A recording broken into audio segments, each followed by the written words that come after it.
What's up, fans? Welcome back to the channel. Today I'm actually going to review the MonsterVerse series. So today we're going to start off with Godzilla 2014, and yes, there will be spoilers coming up right now. Hope you guys enjoy the show. All right, guys, quiet on set. Scene 1, take 1. Action. Boom. Now, if you guys like this video, make sure you guys leave a like, comment, subscribe, and share your favorites, and also hit that bell for notification because it helps the channel a lot. And like I said, once again, spoilers. Godzilla 2014 was directed by Gareth Edwards and it stars Aaron Taylor Johnson, Elizabeth Olsen, Bryan Cranston, Ken Watanabe, Sally Hawkins, David Strathairn, Juliette Binoche, and TJ Storm playing the motion capture for Godzilla, just to name a few.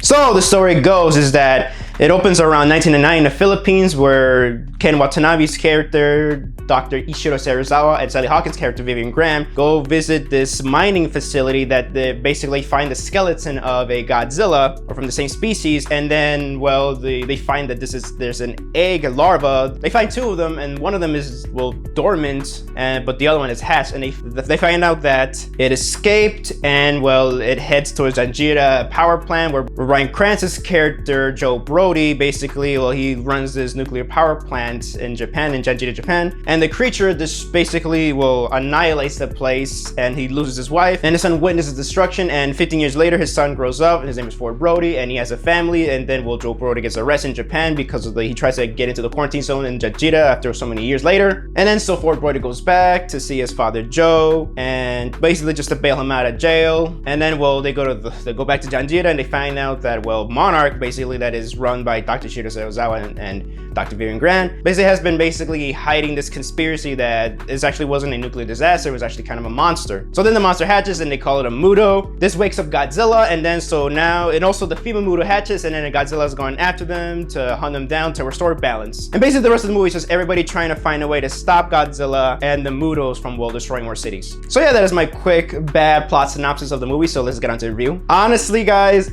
this is actually my favorite remake of all time. It's not as good as the original from 1954, the Japanese version, but this is currently my favorite remake of all time because it actually captures everything what Godzilla is. He's a force of nature, he's a metaphor of nuclear holocaust, and yeah, he's pretty much a protector of Earth in a way. Basically, Gareth Edwards captured the moodiness, the darkness, the eeriness of the original film. The original film's in black and white, but here's in color, but it's very muted. If you guys watch the movie, it's very muted and very colored and very dark too. I also love the performances of everybody. Yeah, even I say, well, I'm not a huge fan, but I still like the performance of Aaron Taylor Johnson's character because even though, yeah, he in some cases can look a little wooden, basically, I can understand where his character is coming from. He lost his mom, and he thinks his dad is crazy, and, well, he's been, well, not really close with his dad a lot, and so then he goes to the military, to find himself, and yeah, he's married, and he's actually, when you see the scenes with his family, he's actually, Aaron Taylor Johnson expressed a lot of emotion, but when he's with his dad, he's just, angry. And when, he loses his dad, and when he's on his mission to go back to San Francisco, or to save his family to San Francisco from the monsters, yeah, he's pretty dead inside, but then again, at the same time, he's still pretty, determined and, worried, and do whatever it takes to save his family from, well, the destruction of San Francisco, or the Battle of San Francisco, as we fans call it. But yeah, and everybody else does a great job. Elizabeth Olsen's character, Elle Brody, she's great and expressive, and also the little kid, I forgot his name. I'll put his name down there below here because I pretty much forgot.